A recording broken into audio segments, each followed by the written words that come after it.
સમાજમાં એક નિયમ છે કે વાંકાને કોઈ ના બતાવે.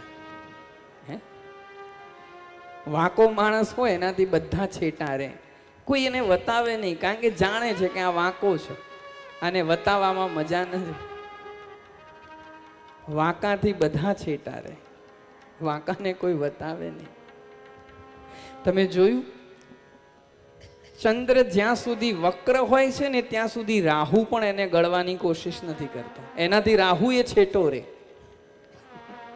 ચંદ્ર જ્યાં સુધી વક્ર હોય, વાંકો હોય, ત્યાં સુધી રાહુ પણ એને ગળવાની કોશિશ ના કરે, રાહુ પણ એનાથી છેટો રહે. પણ જે દિવસે ચંદ્ર પૂર્ણ થઈ જાય છે એ દિવસે પછી રાહુ એને ગળવાની કોશિશ કરે છે.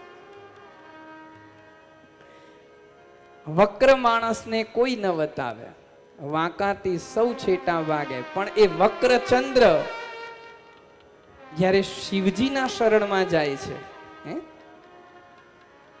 અને શિવના ચરણમાં જ્યારે વક્રચંદ્ર પહોંચે છે ને શિવ એ વક્રચંદ્રની પોતાની જટા ઉપર ધારણ કરે છે, ત્યારે ભલે વાંકો રહ્યો છતાં પણ એ ચંદ્ર જગત વંદ્ય બની જાય છે, આખું જગત એને પગે લાગે છે. શિવજી જટાની અંદર જે ચંદ્ર ધારણ કરીને બેઠા છે બીજનો ચંદ્ર છે. બીજના દિવસે તમે ચંદ્ર જુઓ, એ બીજનો ચંદ્ર ભગવાન શિવજીએ જટામાં ધારણ કર્યો છે. એટલો વક્ર, વાંકો હતો પણ ગુરુના શરણમાં ગયો અને ગુરુએ એને સ્વીકાર્યો, તો એ ચંદ્ર પણ આજે જગત વંદ્ય બની ગયો છે. એમ ગમે તેવો માણસ હોય પણ એક વખત ગુરુના શરણમાં જાય અને જ્યારે ગુરુ એનો હાથ પકડે છે ત્યારે તે જગત વંદ્ય બની જાય છે. અને એનું ઉદાહરણ બહુ દૂર લેવા જવાની જરૂર નથી.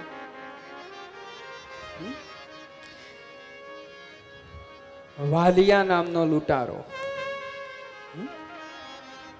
લૂંટારો છે વાલિયો, લૂંટ કરે છે, લોકોને મારે છે અને પડાવે છે. એક દિવસે નારદજી જઈ રહ્યા છે ને વાલિયાએ નારદજીને પકડ્યા છે. ત્યારે નારદજીએ વાલિયાને પૂછ્યું કે વાલિયા, તું આમાં લોકોને મારી અને બધું લૂંટે છે, કોના માટે? કહ્યું, મારા પરિવાર માટે, મારા પરિવારના ભરણ પોષણ માટે થઈને હું આ કરી રહ્યો છું.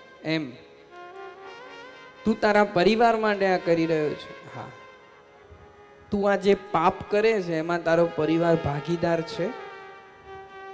કહ્યું, કેમ ના હોય? એ લોકોના માટે તો હું પાપ કરું છું, એના માટે તો હું લૂંટફાટ કરું છું, ચોરી કરું છું, લોકોના ખૂન કરું છું, એમના માટે તો આ બધું કરી રહ્યો છું, તો પછી એ લોકો કેમ મારા પાપમાં ભાગીદાર ન થાય? એમ જા, તારા ઘરે જઈને પૂછ્યા, ભરોસો રાખ, હું ક્યાંય જઈશ નહીં, હું અહીંયા જ રહીશ, પછી તું આવીને મને લૂંટજે. વાલીઓ ઘરે આવે છે અને એના મા બાપને પૂછે છે વાલીઓ કે તમારા માટે થઈ અને હું આ લૂંટફાટ કરું છું, લોકોના ગળા કાપું છું, એનું જે મને પાપ લાગે છે એમાં તમે ભાગીદાર તો થશો ને? મા બાપે કહ્યું કે ભાઈ હંમેશાના ભાગીદાર થઈએ.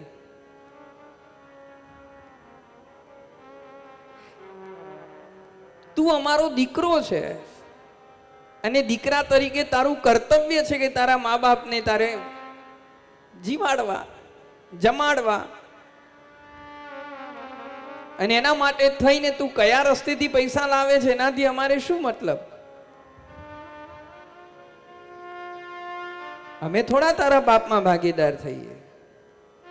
વાલિયાને અહીંયા પહેલી ચોટ વાગી. પત્નીને જઈને પૂછ્યું વાલિયાએ કે હું આ પાપ કરું છું, લોકોના ગળા કાપું છું, લોકોને છેતરું છું અને પડાવીને લોકોનું લાવું છું, તું તો મારી પત્ની છે ને, મારી અર્ધાંગીની છે ને, તું મારા પાપમાં ભાગીદાર થઈશ ને? એની પત્નીએ કહ્યું, હું શાની પાપમાં ભાગીદાર છું? તમે પરણીને લાવ્યા છો અને મારે ઘર ચલાવવાનું છે, તો ઘર ચલાવવા માટે થઈને તમારે મને આપવું પડે તો હું ઘર ચલાવું. હવે તમે કયા રસ્તેથી લાવીને આપો એ તમારે જોવાનું. અહીંયા બીજો ધ્રાસકો લાગ્યો.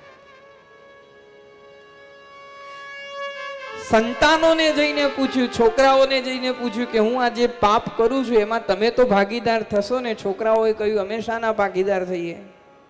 તમે અમને આ દુનિયામાં લાવ્યા છો તો તમે અમારું ભરણ પોષણ કરો, એમાં શું નવાઈ કરો છો?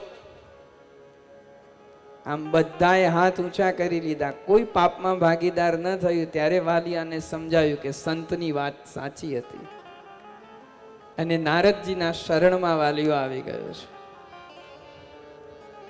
એ વાલિયા જેવા લૂંટારાને, જેનાથી આખું જગત છેટું ભાગે, એનો હાથ નારદજીએ પકડ્યો. અને નારદજીએ હાથ પકડ્યો તો એવો પકડ્યો કે વાલિયામાંથી વાલ્મીકી બની ગયો, ઋષિ બની ગયા.